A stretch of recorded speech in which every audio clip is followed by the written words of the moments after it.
Son las 12:19 y lo que habíamos prometido antes de la pausa, ya está con nosotros la ministra del Interior, Carolina Toa. ¿Cómo está, ministra? Muy bien, buenos días. Muy buenos días. Muchas gracias por acompañarnos aquí en Mesa Central con noticias del minuto, que tiene que ver con las elecciones en el Partido Comunista.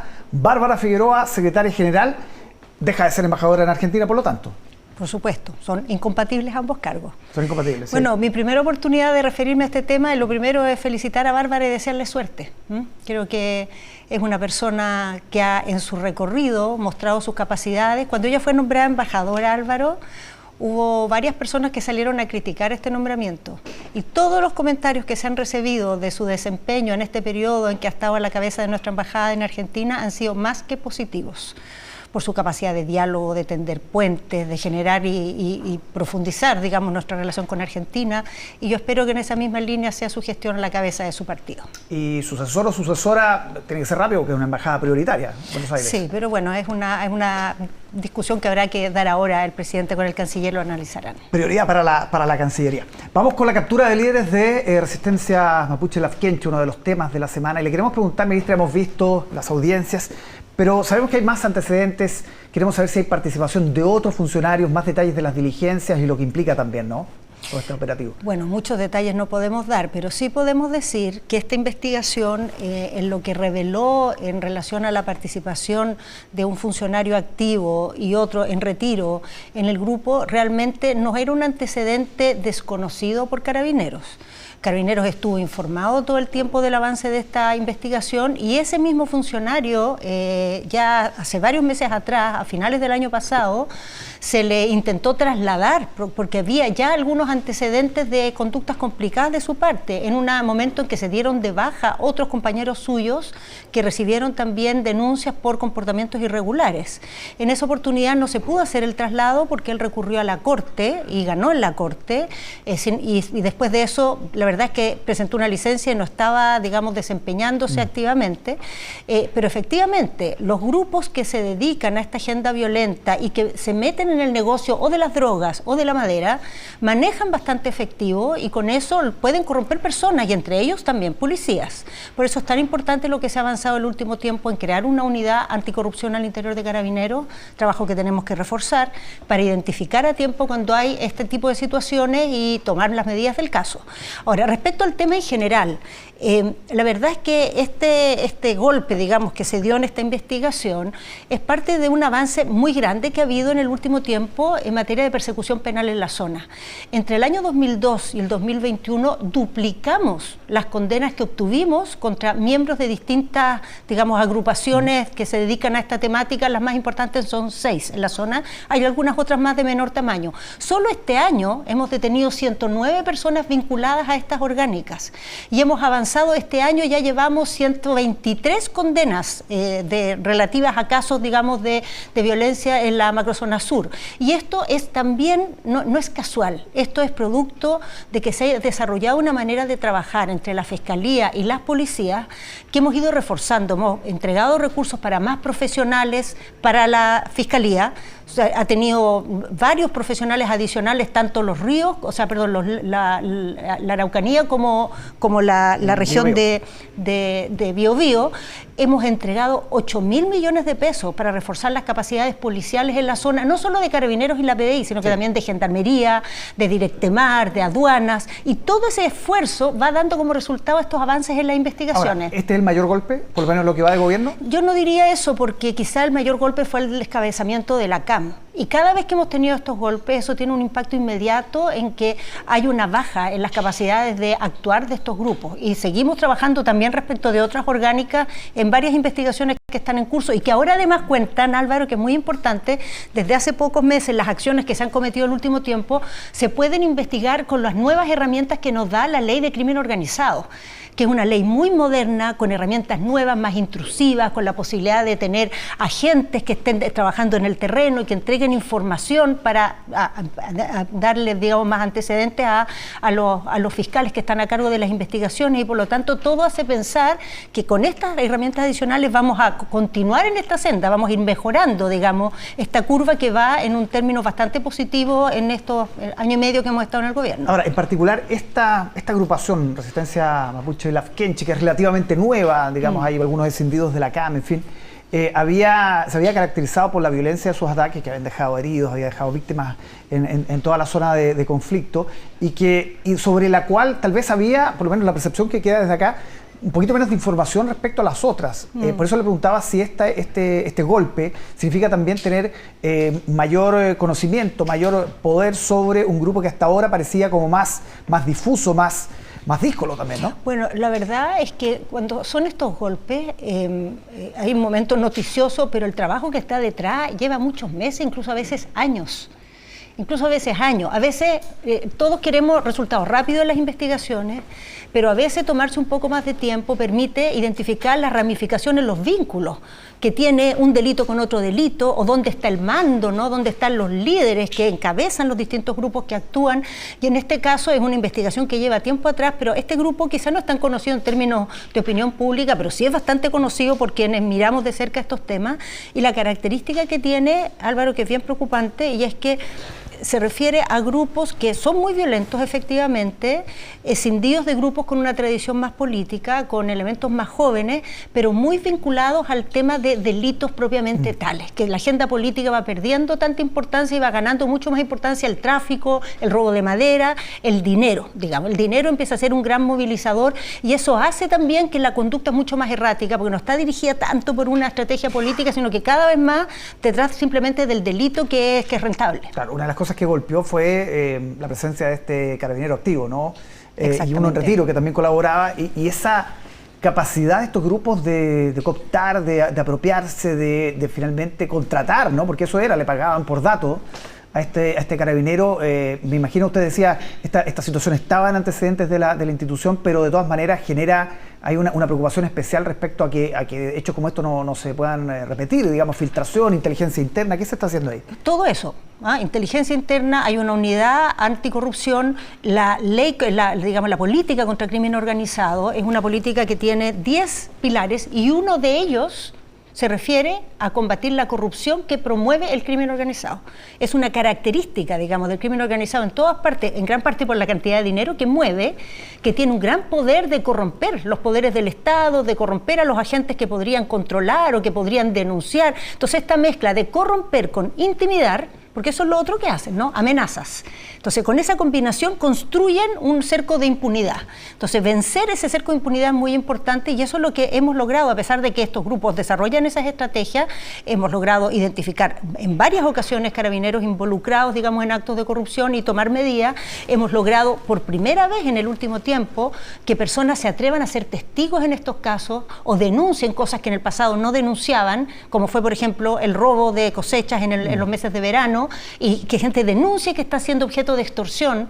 Eso es muy importante, porque si nos va bien en esas investigaciones, eso da un efecto de demostración para otros que pueden atreverse a denunciar después. Usted me decía que no se pueden dar muchos antecedentes, que el proceso está, digamos, todavía en desarrollo, hemos visto las audiencias, pero ¿con quién nos podemos encontrar respecto a este caso, antecedentes que maneja el Ministerio del Interior, para tener más detalles de esto? Bueno, con lo que nos vamos a encontrar principalmente es que aquí hay un delito muy rentable que está vinculado al robo de madera y probablemente vinculado también a temas de tráfico de drogas. Está relacionado también con la costa. En esa zona está bastante claro que se ocupa el carácter costero que tiene para hacer tráfico tanto de drogas como de armas, y que también otra cosa que caracteriza es que es este uso ambivalente de la agenda de la causa mapuche. Claro. Se está instrumentalizando la causa mapuche para hacer robo de madera puro y duro, ¿no? Con fines lucrativos. Entonces, también eso es algo muy importante que se va generando en la medida que esto lo combinamos con otras estrategias. Por eso nuestra estrategia en el sur tiene estos elementos de seguridad, con recursos para la Fiscalía, con equipamiento para las policías, con más coordinaciones, con una nueva ley, o la ley antiterrorista que también estamos tramitando en el Parlamento, pero en paralelo está el Plan Buen Vivir y está el diálogo político, porque una cosa que uno tiene que lograr es que las comunidades, las personas que viven en esa zona sientan que vincularse con estos grupos no es el camino, ni para lograr un reconocimiento de las demandas que tiene el pueblo mapuche, ni para progresar socialmente. Por eso es tan importante que hagamos las tres cosas a la vez. Entonces, que el Estado muestre que es capaz de invertir, que la sociedad muestre que es capaz de dialogar y avanzar más por esa ruta que por la ruta de la violencia. Y esas tres cosas combinadas, si somos persistentes, porque esto no es mágico, es un conflicto muy antiguo, profundo, van a ir generando un cuadro distinto si somos persistentes en el tiempo, incluso más allá de nuestro gobierno, en esas tres líneas. Sí, lo último sobre este tema, ¿se está investigando a otros carabineros activos en retiro? Por supuesto, y a otras orgánicas también. ¿Sobre este grupo particular, Resistencia Mapuche? No, eso, en ese detalle no puedo entrar, Álvaro, pero sí se hacen muchas investigaciones. Hoy día hay una unidad dedicada a esto que fue de alguna manera fruto también del golpe tan grande que fue para la institución de Carabineros, los escándalos de corrupción que hubo hace algunos años atrás, tanto los del caso Huracán como los del caso, digamos, de la corrupción de dinero propiamente tal. Esas dos cosas hicieron ver que la institución requería fortalecer sus capacidades en esto. Y hoy día también tenemos más herramientas de control civil. Y ahora cuando logremos aprobar el Ministerio de Seguridad vamos a tener aún más, porque vamos a tener una institución con más espaldas dedicada exclusivamente a este tema para ejercer ese control civil y para ir desde afuera, digamos, dando seguimiento a toda la actuación de Carabineros y también de la PDI, de ambas policías. Ya que lo menciona, ¿cuándo debería estar ese ministerio anhelado? Bueno, de debería, la meta que nos hemos puesto es sacarlo a fin de año. Ahora estamos esperando introducir las indicaciones tanto del Ejecutivo como de parlamentarios. Es muy importante que tengan buena recepción esas indicaciones. Hemos tratado de recoger muchas inquietudes, propuestas que han ido saliendo. Una de las cosas importantes en esas indicaciones va a ser también fortalecer el Ministerio del Interior, porque la idea es que creando el Ministerio de Seguridad no se debilite el Ministerio del Interior, sino que más bien se especialice y quede robustecido en sus capacidades de hacer esta jefatura de gabinete que siempre ha hecho un poco en base a la tradición, más que tenga atribuciones muy específicas. Entonces ahora le vamos a dar atribuciones muy específicas, va a perder el manejo de las policías y el tema de seguridad, pero va a ganar instrumentos para hacer una coordinación y una jefatura de gabinete más eficaz.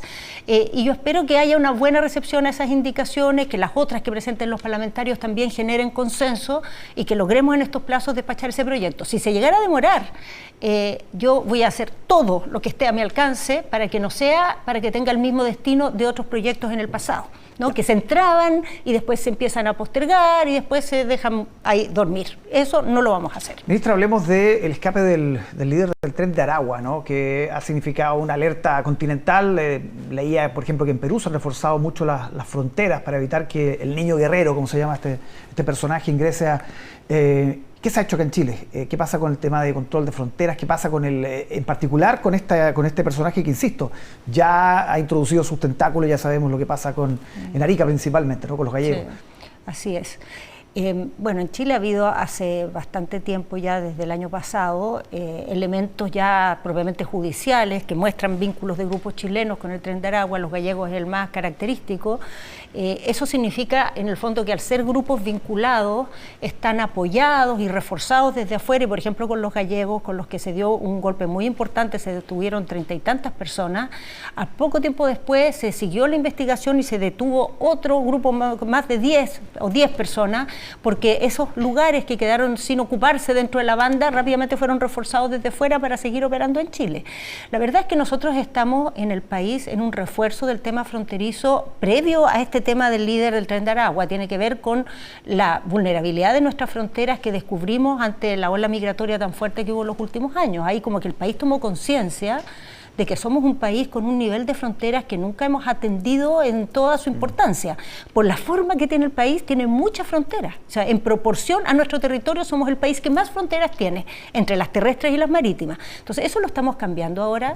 Para eso se han creado varios dispositivos nuevos, entre ellos la modalidad que nos permite tener apoyo de las Fuerzas Armadas en el control de la frontera.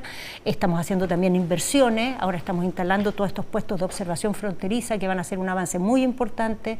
Hemos dado nuevas herramientas también legales a las policías y también a los militares para controlar la frontera, también para agilizar las expulsiones cuando sea del caso desarrollarlas.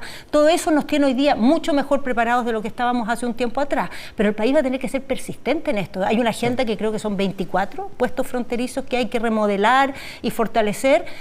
Bueno, eso va a tomar tiempo, no va a alcanzarse a ser entero en este gobierno. Entonces es muy importante que como país pongamos este eje de trabajo en las fronteras como una tarea de Estado. Y en este caso preciso, ministra, lo del el líder del Tren de Aragua, se intercambia información, me imagino, con los otros países y en términos de la protección de fronteras. Así es. Bueno, una cosa muy importante que ha pasado el último tiempo es que esta temática del crimen organizado y del narcotráfico en general ha obligado a nuestros países a establecer unos niveles de cooperación, de intercambio de información superiores a los que teníamos tradicionalmente, porque son grupos que operan traspasando las fronteras. Las fronteras no existen para ellos.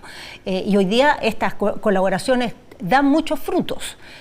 Quiero dar un ejemplo que no se refiere a esto concretamente, pero está muy relacionado. El cambio que hemos tenido en el trabajo fronterizo con Bolivia.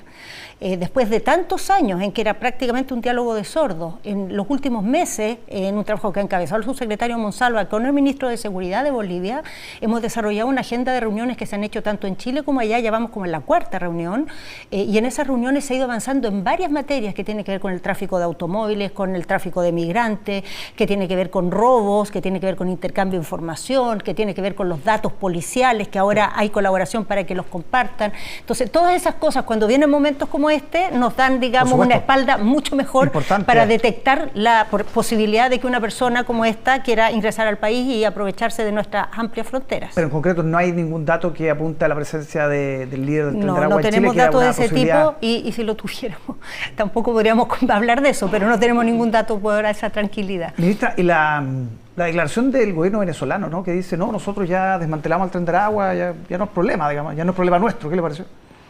Bueno, creo que es mejor cuando se detectan otras señales como las que hemos visto el último tiempo desde que se instaló el embajador Gasmuri. Desde que se instaló el embajador Gasmuri allá, se ha también abierto una posibilidad de conversación para hacer más fluido el proceso de repatriación y de expulsión de ciudadanos venezolanos, a veces cuando quieren volver por su voluntad y a veces cuando son expulsados de Chile porque han cometido delitos o irregularidades. La verdad es que hoy día tenemos una posibilidad, todavía no se concreta, digamos, en términos prácticos, pero sí se están abriendo algunas puertas que son bastante interesantes para tener una modalidad más colaborativa con Venezuela para repatriar personas. Sí. Y creo, yo me prefiero quedar con eso que con la declaración anterior, porque la verdad es que el Tren de Aragua ha hecho un daño en la región latinoamericana, no solo en nuestro país, en toda la región, ha sido de un impacto gigantesco. Se ha encadenado además con otros grupos locales y han traspasado, digamos, sus métodos de trabajo, y eso es un daño que queda incluso después de que se desmantela el Tren de Aragua, esas, digamos, prácticas quedan instaladas en la criminalidad local. Entonces yo más bien creo que uno siempre tiene que buscar colaborar, porque mal que mal Venezuela es el que más conoce este grupo, sí, sus prácticas, sus dinámicas, y siempre va a poder ayudar de manera muy sustantiva al esfuerzo que estamos haciendo en toda la región para desmantelarlo. ¿Podría ser más? Siempre se puede hacer más, pues. Podría ser más. Ya. Hablemos de la ley de usurpaciones. El veto esta semana, ¿no? Sí, esta semana. Hay un plazo el 29. Esta semana. Y ahí hay una presión importante para endurecer el veto, ¿no? Que es, por ejemplo, no considerar presión para quienes hagan tomas pacíficas, que es algo que ha planteado, por ejemplo, el PC. ¿Eso se va a incluir? La verdad, a ver, lo más importante de este veto es lo que nosotros advertimos desde el principio que eran los problemas de esta ley. Lo más importante es regular de una forma razonable la legítima defensa para que no se transforme en ley de la selva, ¿no?, que de alguna manera lo que este proyecto habilitó, y establecer un sistema escalonado de penas, porque como quedó con la misma pena la usurpación que se comete con violencia e intimidación respecto a la que genera daño en las cosas o respecto a la que genera solo violencia en las cosas. Por ejemplo, violencia en las cosas es saltarse la reja. Sí. Entonces, lo que se va a buscar es un sistema escalonado, y respecto a la pena de la menos, digamos, grave de las usurpaciones, que es la no violenta, ahí se están conversando porque hay distintas propuestas, ¿no? Algunos quieren que no tenga pena privativa de libertad, otros quieren que solo tenga pena privativa de libertad. El gobierno está buscando construir un acuerdo para que el juez decida entre multa y pena privativa de libertad, pero estamos conversando. Lamentablemente, Álvaro, yo tengo que decir esto porque es la verdad, la pura verdad. El gobierno recién había empezado las conversaciones con los parlamentarios cuando se empezó a filtrar el contenido del veto, y era solo el inicio de unas conversaciones. Es muy lamentable porque esas conversaciones las hacemos siempre en un plano de discreción para que cada bancada y cada sector se entere del contenido en una reunión y no no por filtraciones de prensa, porque eso genera tensiones, temores, malos entendidos. Bueno, aquí hemos hecho durante la semana que está terminando, digamos, un esfuerzo por, digamos, bajar la ansiedad que generó esta filtración y conversar con todos los actores y buscar una fórmula lo más acordada posible. No podemos asegurar que haya 100% de acuerdo porque ya no hubo nada de acuerdo en el trámite anterior. Sí. Entonces, si hay algo de acuerdo que permita que esta ley quede bien y que la gente que es víctima de usurpación tenga una herramienta más efectiva para defenderse y para ser protegida por la ley. Y yo creo que eso en todas las propuestas está garantizado. Ya, pero ¿qué es lo intransable para el gobierno? ¿Qué es lo que va a estar sí o sí en ese veto? Que para ustedes lo no que es yo no señalé, negociable. que las penas sean escalonadas, que no sea la misma pena para todas las situaciones, porque no puede ser que dé lo mismo saltarse una reja que amenazar con una pistola en la cabeza al propietario. Eso es una cosa fundamental. Y la segunda cosa fundamental es que no tengamos esta, digamos, posibilidad de autotutela que la propuesta del Congreso dejó planteada. En lo demás, Álvaro, lo sustantivo queda igual. O sea, no, el veto sustitutivo, que ha generado algún debate porque da la idea de que se va a reemplazar todo el texto, no se va a reemplazar todo el texto, se van a reemplazar las partes específicas donde hay problemas, y la técnica del veto la estamos conversando con los parlamentarios. ¿Un trabajo especial con la prueba de dignidad? Para todos, no, con todos, se está hablando con todos. Los más críticos, por eso le digo. No, porque no son los más críticos es la derecha, porque la derecha fue la que impulsó, digamos, claro, esta nomenclatura tan compleja de esta legítima defensa sin límite, o que las penas fueran siempre las mismas. Con ambos, con todos los sectores hay que conversar, con todos, también con los sectores que no han estado en estas posturas, digamos, más de disputa, pero que tienen una opinión y que están en el Parlamento. Entonces se está hablando, obviamente, también con socialismo democrático, se está hablando con la democracia cristiana, con demócratas, con también los grupos independientes, con amarillos. Se va a hablar con todos y tratar de construir el mejor acuerdo posible para que la ley salga bien y garantice lo que le importa a las personas, que en cualquier momento pueda pedir auxilio de las policías, que la usurpación haya la posibilidad de penas privativas de libertad, que hoy día no las hay, con lo cual se vuelve un delito más grave y por lo tanto la acción policial es mucho más efectiva, y que se deje fuera de esto las personas que están viviendo en campamentos. Sí, porque eso es lo que no quisiéramos que se generara como resultado de esto, que las personas que viven en campamento vean su situación aún más deteriorada. Hubo un concepto que se repitió en la tramitación, digamos, cuando se rechazó, cuando se aprobó finalmente, que era esto de un retroceso civilizatorio, que fueron palabras suyas. Estuve conversando con el diputado Joanet de Amarillos acá mismo y decía que el retroceso civilizatorio verdadero es que la gente ya en el sur no tiene, según él, ya no rige el Estado de Derecho, básicamente, o que no tienen posibilidad de defenderse apropiadamente, que ya el retroceso civilizatorio ya es un hecho. ¿Qué se podría responder frente a eso? Primero, que este gobierno, con su planteamiento como el que he dado a conocer, ha bajado las usurpaciones de manera significativa. Este año, hasta hace 2 semanas atrás, había menos de 40 usurpaciones en la zona, muchas menos que en años anteriores. Entonces, en primer lugar, hay que buscar soluciones concretas a los problemas. Segundo, los retrocesos civilizatorios pueden ser en muchas dimensiones. Y un delito grave como es la usurpación no se va a resolver ni va a mejorar porque permitamos que se cometa otro tipo de atrocidad para resolverlo. Así no es como avanza la sociedad, la civilización. Avanza encontrando buenas soluciones a los problemas y no resolviéndolos con problemas aún peores. O sea, que tuviéramos a la gente enfrentándose a palos o a balazos, bandas de criminales contra bandas de propietarios agarrándose a balazos, yo creo que eso para la zona no es ninguna promesa de paz, es una promesa de sálvese quien pueda. Y como gobierno, yo creo que como Estado de Chile tenemos que ofrecerle a la gente que el Estado de Derecho actúe, que las instituciones los defiendan y no se tengan que defender solo. Bien, ministra Carolina Toá, hemos hablado de seguridad, vamos a hacer una pausa muy cortita y al regreso hablamos de política aquí en .com. Seguimos conversando con la ministra del Interior, Carolina Toá. La promesa era hablar de política, partiendo por las declaraciones del expresidente Piñera. Un golpe no tradicional, dijo el estallido social. ¿Qué le pareció a usted? Primero, me voy a poner al día con el bloque anterior. A ver. Sí, las usurpaciones. Ya.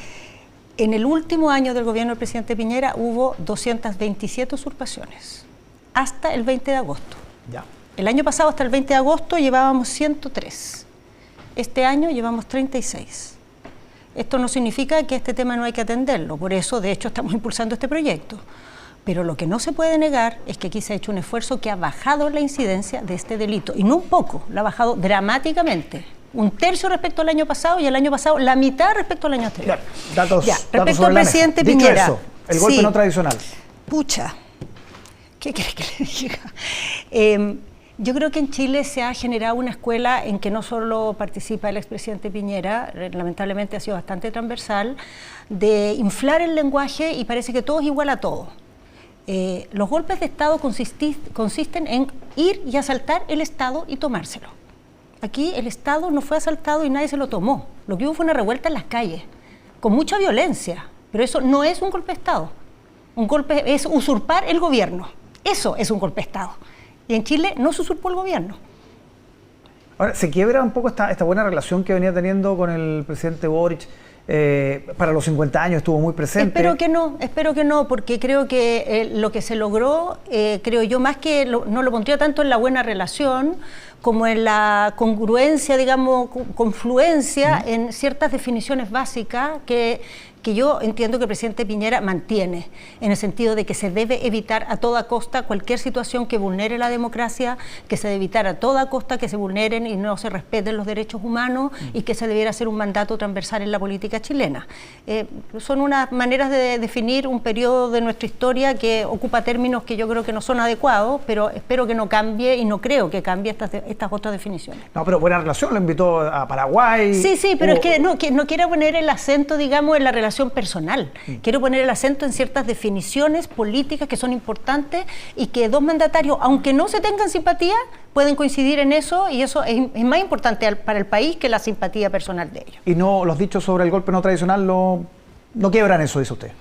Yo espero que no, porque creo que esas definiciones se pueden mantener y ojalá se pueda corregir esa declaración, porque creo que históricamente, digamos, y desde el punto de vista de las definiciones de los conceptos, es incorrecta. ¿Y se puede requebrajar a medida que nos acerquemos al 18 de octubre y recordemos la otra declaración del presidente Boric? Bueno, presidente Piñera, usted está avisado. Sí, yo creo que vamos a tener de nuevo debates para el 18 de octubre, ojalá que sean constructivos y ojalá que nos lleven a ciertos puntos de encuentro, ¿no? Porque, como decía yo, esto de inflamar el lenguaje y de ocupar palabras grandilocuentes no ayuda mucho. Es mucho mejor ocupar las palabras en su justo término. Yo invitaría a que se revise lo que dijo el año pasado el presidente con motivo del aniversario del 18 de octubre, donde precisamente ese es el camino que recorrió. Dijo claramente que sin duda lo que pasó en esa oportunidad no fue una revolución antineoliberal, fue un hecho donde hubo violencia que no es aceptable, pero no es solamente una explosión de violencia, es una expresión de malestar social y eso requiere ser escuchado porque fue muy amplio, muy prolongado en el tiempo, muy diverso en los grupos, sectores, regiones que involucró y la verdad es que ese malestar se puede expresar de otras maneras hoy día, pero uno ve que sigue ahí. Es un malestar con el sistema político, es un malestar con nuestra capacidad de tomar decisiones y tenemos que atenderlo y tenemos que darle respuesta sin necesidad de que volvamos a llegar a esa tensión que vivimos en esa época. Ministra, ¿está preocupada por lo que ha pasado en el Consejo Constitucional? Sí. ¿Por qué? Porque creo que para el país, digamos, sería muy frustrante llegar a un nuevo proceso en que no logremos, digamos, acordar una constitución que nos represente a todos. Vemos que los datos indican que todavía es muy predominante el voto de rechazo, vemos que el debate en el Consejo no ha logrado generar consenso y lo que uno esperaría, sobre todo con la elección de lo que fue el proceso anterior, es que esta vez veamos que hay que salir un poco de cada uno de su trinchera y buscar un espacio, digamos, de convergencia, donde hay definiciones comunes, donde se le puede ofrecer al país una ruta de lo que compartimos y lo que no compartimos lo dejamos para la política del día a día, para las elecciones, para el gobierno de turno. ¿Y no se ha visto eso, dice usted? Yo creo que por ahora... Pero todavía hay tiempo, Álvaro, todavía hay tiempo que en el proceso anterior, a pesar de que al final no se logró igual un consenso, pero entre la etapa de las comisiones y el pleno se avanzó bastante en acercamientos y yo espero que eso sea lo que pase aquí. Lamentablemente en los últimos días, tú has visto, han surgido muchas voces de preocupación.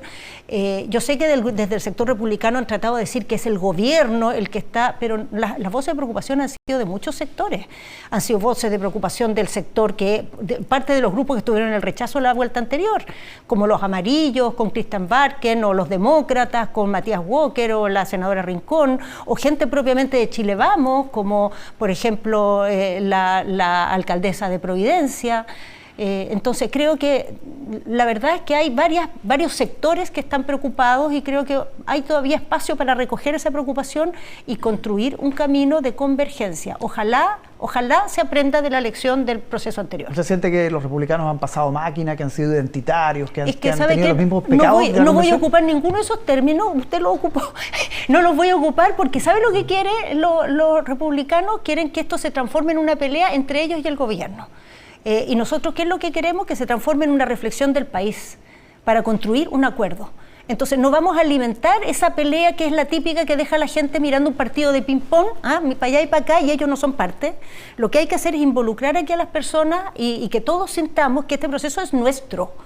No es de un grupo u otro que esté representado en la convención, se ha logrado, en el Consejo se llama ahora, se ha logrado esto ha costado mucho, le ha costado mucho al país. Entonces el mandato que tienen esas personas que están sentadas ahí, sobre todo en vista del fracaso del proceso anterior, es tratar de recoger este espíritu que Chile ha depositado aquí, que es salir de esta pelea constitucional y construir un acuerdo constitucional, pelea en la que hemos estado desde la transición a la democracia. Entonces, yo no tengo una pelea con los republicanos, tengo un desafío como país que yo invito a que no lo dejemos pasar por segunda vez. Pero me imagino que, por ejemplo, el aborto, que ha sido tema esta semana, hay preocupación en el gobierno por eso. Ha sido tema, y no solo en el gobierno. Sí, no solo pero en el gobierno, que puede ser un retroceso en 3 causales hasta la píldora del día después. Bueno, usted vio las palabras que tuvo la expresidenta Bachelet de preocupación sobre esto, usted vio que hubo sectores del propio Chile Vamos que estaban inquietos con la formulación que se hizo en el Consejo. Es un tema de preocupación, efectivamente. ¿El gobierno va a ser totalmente prescindente en esto? ¿Se va a evitar lo que pasó en la convención anterior, donde el gobierno se jugó por el apruebo? El gobierno pagó un costo grande, digamos. A ver, en la vuelta anterior se criticó mucho que el gobierno no intervino en el proceso. No es verdad que la vez pasada el gobierno intervino en el proceso. El gobierno tiene sectores que lo representan, ¿no? Sectores que son de nuestro pensamiento, de nuestra visión, que son consejeros constitucionales y son los que tienen que portar nuestras ideas al Consejo. El gobierno tiene un deber de información y esta vez lo vamos a cumplir también.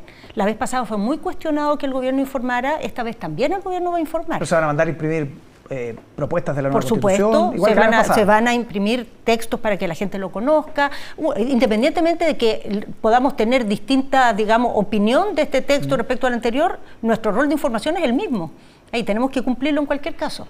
Y si es una propuesta, por ejemplo, donde se imponen finalmente, después de que pase por los consejeros, por los expertos y por los árbitros, una propuesta con un sello marcadamente del Partido Republicano, ¿el gobierno va a llamar a votar en contra? El gobierno no llama a votar, ni esta vez ni la anterior lo hizo. Lo que pasa es que tiene... No, el gobierno llamando eso, así como lo estás diciendo, no lo hizo, pero el gobierno tiene una expresión política. El gobierno tiene una expresión política y hay partidos y hay liderazgos que lo representan en esta función y ciertamente van a tener una opinión respecto al texto. Ciertamente, pero creo que eso es adelantarse. Porque hoy día en lo que estamos es en construir un camino que ojalá nos lleve a la convergencia. Entonces, si hoy día empezamos a decir, no, es que yo estoy pensando aprobar, yo estoy pensando rechazar, hacemos eso más difícil. Hoy día lo que tenemos que pensar es cómo hacemos un texto que represente a la mayoría de los chilenos y no sea indigesto para ningún sector. Eso no es imposible, es un tema de voluntad. Es un tema, ya en gran parte lo logramos con el texto de los expertos. En gran parte ese era un texto que nadie se volvía loco por él, pero todos decían esto es aceptable, esto puede ser una ruta para el país. Entonces, ojalá nos acerquemos lo más posible a ese punto. O sea, no va a ser idéntico, por algo tenemos un consejo, obviamente va a hacerle a ese texto algunas modificaciones, pero creo que el corazón, el grueso de lo que está ahí, logró ese objetivo. Y ese es el mismo que tiene ahora el Consejo de buscar un texto que genere, digamos, una base de acuerdo en la sociedad chilena, en el mundo político, pero especialmente en la sociedad chilena. Viene la tramitación del presupuesto, ministra, y el clima está enrarecido por lo que está pasando en el Consejo, también todavía a consecuencia de los 50 años, ahí hubo quiebres importantes, no se logró una declaración común. En materia de presupuesto, que es muy importante, también sabemos que hay reuniones en Cerro Castillo esta semana con los ministros. ¿Dónde se van a jugar las fichas ahí en el presupuesto? Bueno, primero este es un presupuesto, al igual que fue el presupuesto anterior, que va a ser un esfuerzo por avanzar, a pesar de que las condiciones, digamos, no son las óptimas para cubrir todas las necesidades que uno tiene por delante. De hecho, no hemos podido todavía aprobar una reforma tributaria que le permitiría tener mucho más holgura a este presupuesto para atender las prioridades del país. Sin embargo, el espacio para una política fiscal que atienda las prioridades se genera con el esfuerzo de la disciplina que hemos tenido, con la planificación que hemos hecho, y eso se va a traducir, por ejemplo, que en temas de seguridad, la ruta que fijamos el año pasado, vamos a persistir en ella, vamos a volver a tener un presupuesto que da pasos adelante y que se va a expandir incluso más que el del año pasado. ¿En seguridad? En seguridad, sí. Claro. Y seguridad, algo muy importante, algo que empezamos a hacer el año pasado y que este año vamos a profundizar aún más, que seguridad no es solamente policías. Seguridad es también cárceles, seguridad también es prevención con jóvenes, seguridad es también otros órganos que colaboran, como es aduanas o es Directemar. En todos esos ámbitos vamos a ver, y también en fiscalía, vamos a ver un salto muy importante. Y otra cosa que va a ser bastante notoria es el esfuerzo que se va a hacer en salud y en vivienda. Muy importante, énfasis que van a ser evidentes y que van a significar una mayor capacidad de esas carteras de ir a atender estos temas que son tan importantes para la sociedad chilena. ¿Cómo se descongela este clima de cara a las reformas importantes que vienen, ¿no? El pacto fiscal, la reforma a las pensiones? La verdad es que esto no está congelado. Hay mucho trabajo, todo este tiempo ha habido, por ejemplo, trabajo en el pacto fiscal, ha habido reuniones con todos los partidos políticos. La semana pasada, el jueves creo que fue, hubo una reunión con los partidos políticos representados por sus técnicos o sus dirigentes. Nosotros a nivel de seguridad hemos estado hablando con parlamentarios de todos los sectores en los distintos temas que tenemos en agenda. No hay congelamiento. Lo que pasa es que necesitamos, para efectos de resolver estos temas, que las conversaciones que hemos tenido den un paso adelante ahora y digamos ya, ok, en base a todo lo que hemos conversado, vamos con esto.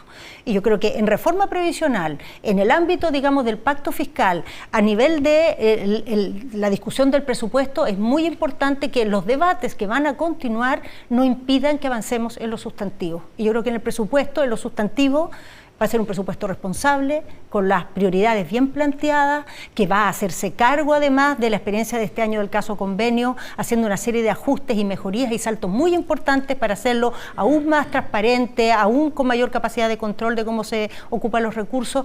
Y yo espero que eso sea objeto de convergencia, más allá de que haya muchos debates y dimes y diretes. Sí. ¿Qué se puede adelantar sobre lo último, sobre convenios, digamos, las lecciones y los mecanismos para que no Bueno, mira, esta semana, Álvaro, vamos a presentar el presupuesto esta semana y también vamos a presentar la agenda que surge como resultado de la comisión que creó el presidente de la República respecto a la probidad en la relación con los organismos sin fines de lucro. Entonces, prefiero no adelantar eso, pero ambas cosas van a salir esta semana y el presupuesto desde el punto de vista de cómo es la gestión de los recursos y el control de los recursos tiene saltos muy importantes, transversales para todo el Estado, y paralelamente viene esta agenda legislativa donde se recogen gran parte de las propuestas que presentó la comisión. Vamos a quedar muy atentos a ese presupuesto entonces. Ministra Carolina Toá, muchísimas gracias por acompañarnos hoy en Mesa Central. Gracias a ti.